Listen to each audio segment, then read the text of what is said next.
गणनां गणपतिगुं हवामहे कविं कवीनाम् उपवस्रवस्तमं ज्येष्ठराजं ब्रह्मणां ब्रह्मणस्पत आनशृण्वन्नोतिभिः सीदसातनम् ஓம் மகாகணாதிபதயே நமः.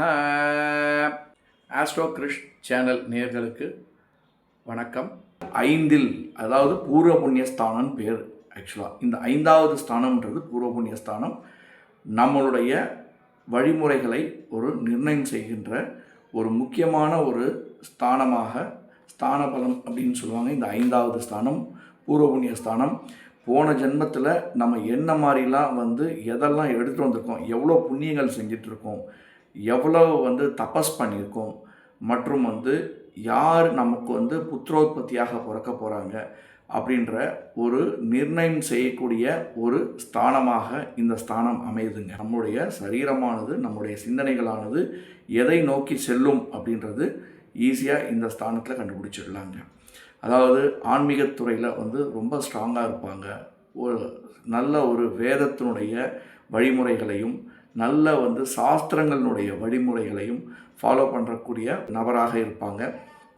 மேலும் ஆன்மீகத்தினுடைய ஈடுபாடுகள், பொது தொண்டினுடைய ஈடுபாடுகள், இது மாதிரியான விஷயங்களில் இந்த ஸ்தான பலம் நிர்ணயம் பண்ணுதுங்க.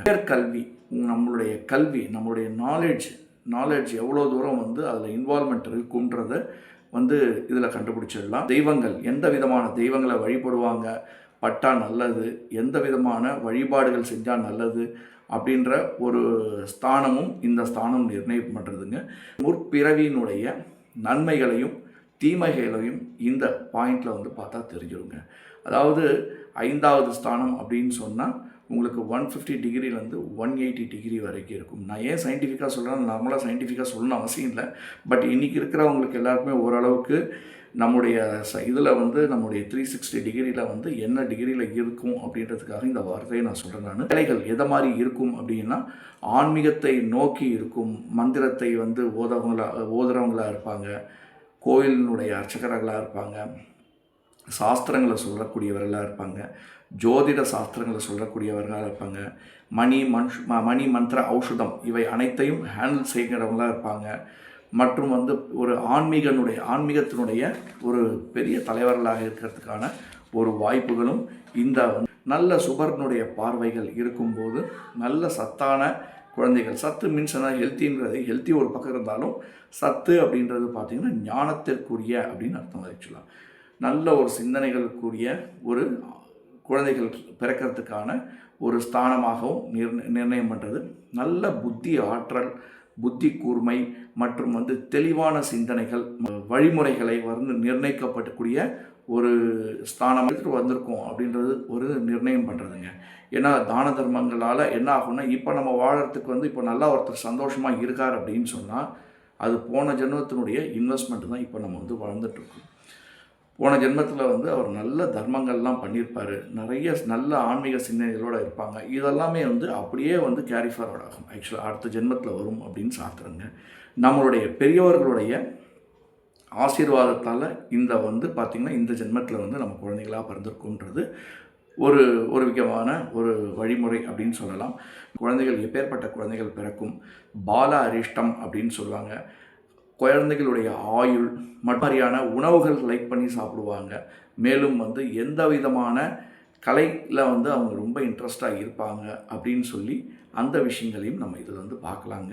இந்த குலதெய்வத்தினுடைய வழிபாடு எதனுடைய சம்மந்தப்பட்டிருக்கு, குலதெய்வத்தை எதை நோக்கி முன்னாடி முற்பிறவியில் இது பண்ணியிருக்காங்க, நம்மளுடைய பெரியவங்கள்லாம் வழிபட்டிருக்காங்க அப்படின்ற என்ன விதமான தொழிலில் ஈடுபடுறதுக்கான வாய்ப்புகள் இருக்குது அப்படின்னு பார்த்திங்கன்னா, திரைப்படம் தயாரித்தல், மேலும் பத்திரிகை ஆசிரியர் மற்றும் அழகு பொருட்கள், இந்த பியூட்டிஷியன் ப்ராடக்ட்ஸ்லாம் இருக்குது பார்த்திங்களா, இதெல்லாம் இந்த இதில் பண்ணுறதுக்கான ப்ரொடக்ஷன் பண்ணுறதுக்கான அதில் வேலை செய்கிறதுக்கான ஒரு வாய்ப்புகள். தந்தையினுடைய வழியினுடைய என்ன விதமான ரிலேஷன்ஷிப் இருக்கும் அப்படின்னு சொல்லி தந்தையத்தினுடைய வர்க்கம் எப்படின்னா சித்தப்பா, பெரியப்பா மற்றும் அந்த பக்கம் இருக்கிற எல்லா வர்க்கத்தையும் ஓரளவுக்கு நிர்ணயம் செய்கிறதும், தந்தையினுடைய வேலையை நிர்ணயம் செய்கிறதும் இது ஒரு விதமான ஒரு ஸ்தானமாக அமையுது.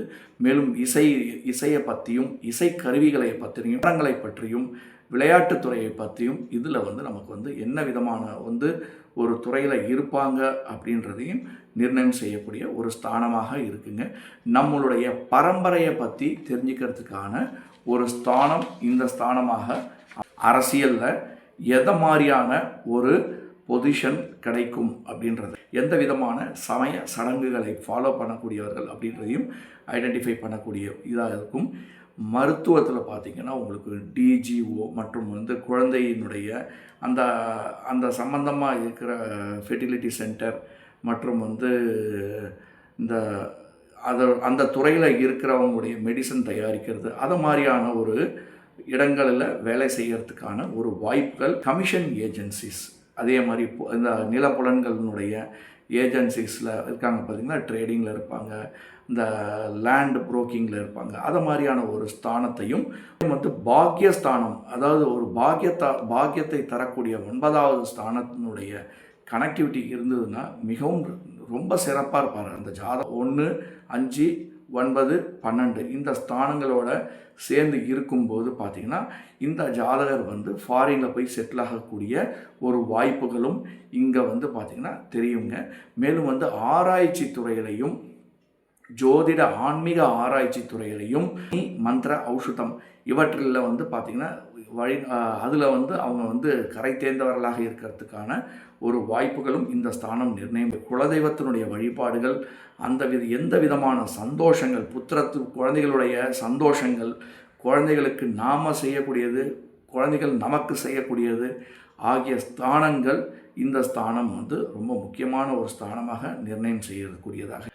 லக்னாதிபதி 5ல் இருந்து 6ஆம் ஆதியோட சம்மந்தப்பட்டு இருந்ததுன்னா அந்த குழந்தைகள் எப்படி இருப்பாங்க அப்படின்றது தெரியும். ஆக்சுவலாக உடல்நிலை சுபர்களினுடைய பார்வை இருக்கும்போது ரோகங்கள் இல்லாமவும் மற்றும் வந்து அந்த குழந்தைக்கு வந்து பகைமை இல்லாமல் இருக்கிறதுக்கான ஒரு வாய்ப்புகளும், எப்படிப்பட்ட வாய்ப்புகள் கிடைக்கும் அப்படின்ற ஒரு நிலைமை இந்த 5ஆம் ஆதி 6லும் லக்னாதிபதி தொடர்பு இருந்தால் நம்ம கண்டுபிடிச்சிடலாம்.